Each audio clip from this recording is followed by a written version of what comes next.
جنہوں نے second world war کی کہانیوں کو چھوٹا کر دیا تھا، اتنی بڑی انہوں نے دی تھی قربانی۔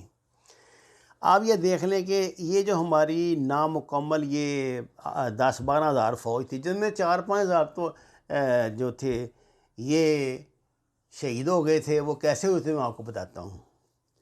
ان کا مقابلہ تھا 10 ملین مختی بانی کے غداروں سے، جس میں یہ ایسٹ پاکستان رائفل بھی ہم سے بھاگ گئی، جو مقامی رینجرز تھی وہ بھی انڈیا کے ساتھ مل گئی، اور مقامی پولیس بھی انڈیا کے ساتھ مل گئی، سارا کچھ یعنی جب سازش ہوتی ہے تو آپ کو پتہ ہے پھر بہت دور تک اس کے ساتھ جاتے ہیں۔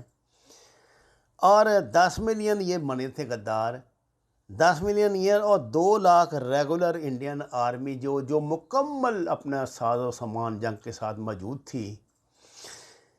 ایئر فورس ان کی کو پتہ نہیں کو 20-22 اسکواڈرن جو تھے وہ حملہ آور ہوئے تھے، اور نیوی مکمل ان کی، جس میں ایک وکرانت نام کا اور طیارہ بردار جہاز بھی شامل تھا۔ ان کا مقابلہ تھا ان 8-9 ہزار 9-10 ہزار نہتے فوجیوں سے، جو تھوڑے بہت ہمارے ہیوی ہتھیار تھے یہاں، ان کو یہ نکارہ کر دیتے تھے۔ یہ جو تھے مفتی بانی والے راستہ نہیں دیتے تھے ان کو، ان کے راستے میں اس کو آوٹ پیدا کرتے تھے، ان کو گمراہ کرتے تھے۔ جو بندہ جہلم کا رہنے والا ہے، وہ پہلی مرتبہ گیا ہے ایسٹ پاکستان کے میں لڑنے کے لیے، وہ میپ کے ذریعے بیچارہ راستہ دکھے گا نا، تو جہاں جو ان کی گزرگاہ ہے اس پہ پہلے انہوں نے بوبی ٹریپ لگائے ہوتے تھے، جن کشتیوں پہ انحصار کرتے تھے۔ آپ کو پتہ نا وہاں زیادہ سسٹم جو ہے وہ زندگی کا یہ کشتیوں کی آنے جانے پہ چلتا ہے، چھوٹے جہازوں پہ چلتا ہے، یہ لانچز پر ہی چلتا ہے۔ وہ سب ان کے قبضے میں تھیں، ان غداروں کے۔ یہ ان کو غلط راستے پہ ڈھال دیتے تھے، کچھ کر دیتے تھے، اور جو بھی ان کو تھوڑا سا اپروو پاکستانی ملتا تھا، یہ جو آپ نے البدر کی الشمس کی کہانیاں سنی ہیں، یہ وہی بیچارے بنگالی تھے نا جو ہمارے حمایتی تھے۔ گناہ ان کا یہ تھا کہ یہ بھی ہماری طرح، جیسے ہم آج پاکستانی ریاست کے ساتھ وفاداری کرتے ہیں، حکومتوں کے ساتھ نہیں کرتے، اس طرح کرتے تھے۔ یہ ہے تقابل، اور یہ میں نہیں، دنیا کے درجنوں جو ماہرین عسکریات ہیں وہ اس کو لکھ چکے ہیں، کہہ چکے ہیں، یہ پروو ہو چکا ہے۔ انڈین جو پیپرز ہم نے پروو ہو چکا ہے۔ اب بنگلہ دیش پیپرز میں جو سرکاری طور پہ بتائے گئے ہیں، ان میں بتایا گیا کہ یہ 30 لاکھ کا اس نے مجیب الرحمان نے الزام لایا تھا، بالکل بکواس کی تھی۔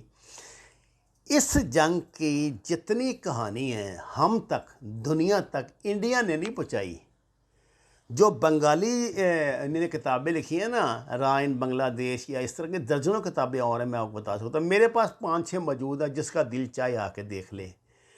ان سب میں انڈین ایٹروسٹیز بتائی گئی ہیں، بتایا گیا کہ انڈین فوجی مختی بانی کے روپ میں کس طرح آتے تھے، کس طرح بغاوت ہوئی، کیا کچھ ہوا، ان سے جھوٹ بولا گیا۔ اس جنگ کے نتیجے میں جو بنگلہ بندو تھا، اس کو اس کی پوری نسل سمیت پاکستان نے انہیں نہیں مارا، انڈین نے بھی نہیں مارا، انہی فوجیوں نے مارا جو مجیب بانی کے فوجی تھے، جو بنگلہ دیش ریگولر فورسز کے فوجی تھے۔ وہ کرنل، میجر، کیپٹن، جب انہیں پتہ لگا کہ ان کے ساتھ کتنا بڑا ہاتھ ہو گیا، انہوں نے اس کو مار ڈالا۔ اب تاریخ تو ہے یہ، لیکن ہمارا جو مقامی جو بغیرت بریگیڈ ہے، یہ 1970 سے ہی اپنے کام میں لگا ہوا ہے۔ یہ لوگ مستقل ایک ہی راگ الاپتے ہیں، رٹ لگائی ہے، 93,000 سرنڈر کیے، 90,000 سرنڈر کیے، جھوٹ، بالکل جھوٹ، بکواس۔ 30 لاکھ عورتوں کے ساتھ یہ ان کو قتل کیا، ریپ کیا، وہ جھوٹ، بکواس، سب غیر ملکیوں نے یہ ثابت کیا۔ میں متعدد مرتبہ آپ کو بتا چکا ہوں۔ یہ تصویر جو دکھائی جا رہی ہے، اس کی جتنی تشہیر پاکستانی غدار اور وطن فروش میڈیا نے کی ہے، انڈیا نے نہیں کی۔ یہی رٹ لگاتے ہیں ایئر مارشل اصغر خان نام کا ایک گدھا انگریز کا بھرتی کیا ہوا ایئر مارشل تھا. اس بندے نے 1948 میں قائد اعظم کے حکم کی خلاف ورزی کرتے ہوئے ایئر فورس کو بمباری کرانے سے انکار کر دیا تھا، بمباری کرنے سے انکار کر دیا تھا. قائد اعظم نے ان کو حکم دیا تھا کشمیر میں. پھر اس بندے نے 1964 میں کہا کہ ایئر فورس جو ہے وہ آپریشن جبرالٹر میں مدد نہیں دے گی. تب نور خان نے، وہ تو خود فلائنگ کرتے تھے جہاز میں، اور خود وہاں کمانڈوز کے لیے اسلحہ، گولہ بارود جو بھی تھا وہ پھینکتے تھے، خود ایکسپیڈیشن لے کے جاتے تھے. اور 65 کی پوری جنگ ایئر مارشل نور خان نے لڑی.